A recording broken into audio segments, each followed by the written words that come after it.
Está teniendo lugar en estos momentos una sesión del Pleno del Congreso de la República y acudimos al congresista Eduardo Zaluana de la bancada de APP para saber qué podemos esperar del Congreso el día de hoy. Señor Zaluana, muy buenas noches, gracias por estar una vez más con nosotros en Las Cosas Como Son.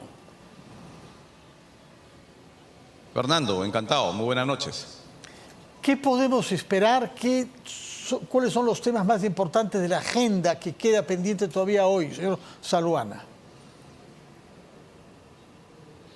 Bueno, acabamos de aprobar algunos proyectos de ley, entre los que puedo destacar que ha tenido la votación unánime de los parlamentarios, referido a la disposición de bienes incautados, decomisados o retenidos por la Superintendencia Nacional de Administración Tributaria, SUNAT, que según los reportes habrían miles de toneladas en los diferentes almacenes de Lima y provincias, y en las cuales se gastarían un promedio de 60 millones de soles anuales en almacenamiento, alquiler de locales, personal, sistemas informáticos, etcétera, y que no reditúan ningún beneficio al país.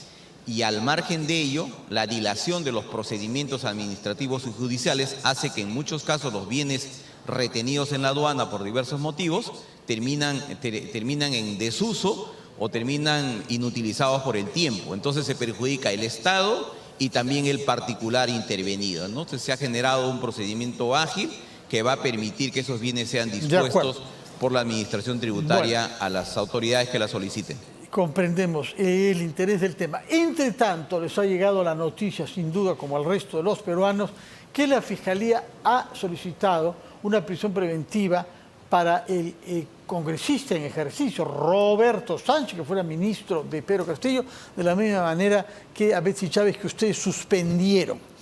Me imagino que algunos lamentarán el no haber suspendido a Sánchez también, porque eso supone ser de alguna manera corregidos por la Fiscalía. Porque si la justicia aprueba esta prisión preventiva, tendrán que suspenderlo a quien no quisieron suspender hace pocos días, ¿no? Explíquenos cómo ve usted esta situación. Bueno, consideramos nosotros que medidas de esta naturaleza son medidas que tienen un correlato fundado en relación a los elementos de convicción. Hay que recordar a la opinión pública que para solicitar o requerir por parte del Ministerio Público una medida coercitiva de esta naturaleza que restringe la libertad ambulatoria es porque ya existen o existirían indicios de comisión de conducta delictiva, que la pena privativa a aplicarse sería mayor de 4 años y que habría un riesgo procesal, o sea, peligro de fuga o peligro de obstaculización, ¿no? Entonces, si el fiscal lo ha solicitado de esa manera es porque se cumplirían estos 3 elementos, los cuales serán valorados por el juez y dispondrá lo que corresponde, ¿no? Dentro del marco de la objetividad y lo que jurídicamente es pertinente. Pero si el juez acepta el pedido de la Fiscalía, pues entonces tendrán que suspender al congresista Sánchez ahora. Bueno, habría que esperar, digamos, los resultados de la decisión jurisdiccional, ¿no?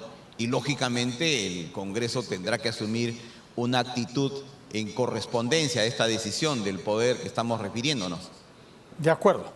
Por otra parte, señor Zaluana, hay un tema pendiente entre los muchos otros proyectos de ley pendientes que tiene que ver con la libertad de prensa, porque este Congreso ha producido varios proyectos sobre penas agravadas por difamación, sobre financiamiento y finalmente sobre el contenido de la programación de las empresas privadas de prensa, que algunos colegas suyos han querido decidir desde el Congreso sobre cómo se deben conducir las empresas de prensa privadas.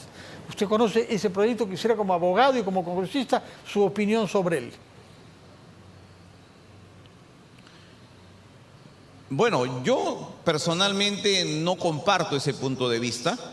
Creo que la libertad de prensa es un derecho fundamental de toda sociedad democrática y sin duda alguna el trabajo de la prensa, las labores de investigación, la difusión de las noticias, la generación de corrientes de opinión ayudan, ¿no? Ayudan al mejor manejo de las relaciones y corrige los errores del gobierno y de los poderes del Estado, ¿no? Entonces, pretender dirigir el contenido de los programas periodísticos, de los canales de televisión, de los periódicos, me parece bastante descabellado, ¿no? Yo creo que el principal definidor de quién ve o un canal o un programa es sin duda alguna el ciudadano, ¿no? Si desea lo ve y si no, simplemente cambia de canal, ¿no? Entonces, por ahí creo que ese proyecto no va a prosperar. Pero, sin embargo, hay algunos miembros eminentes de su bancada de APP que han votado a favor de ese proyecto. La señora Magali Ruiz, por ejemplo, ¿no? Bueno, lo discutiremos en bancada, ¿no? En muchas ocasiones corresponde a decisiones de tipo personal, ¿no? Y luego lo conversaremos en bancada y estoy seguro que va a primar el concepto de respetar irrestrictamente la libertad de expresión.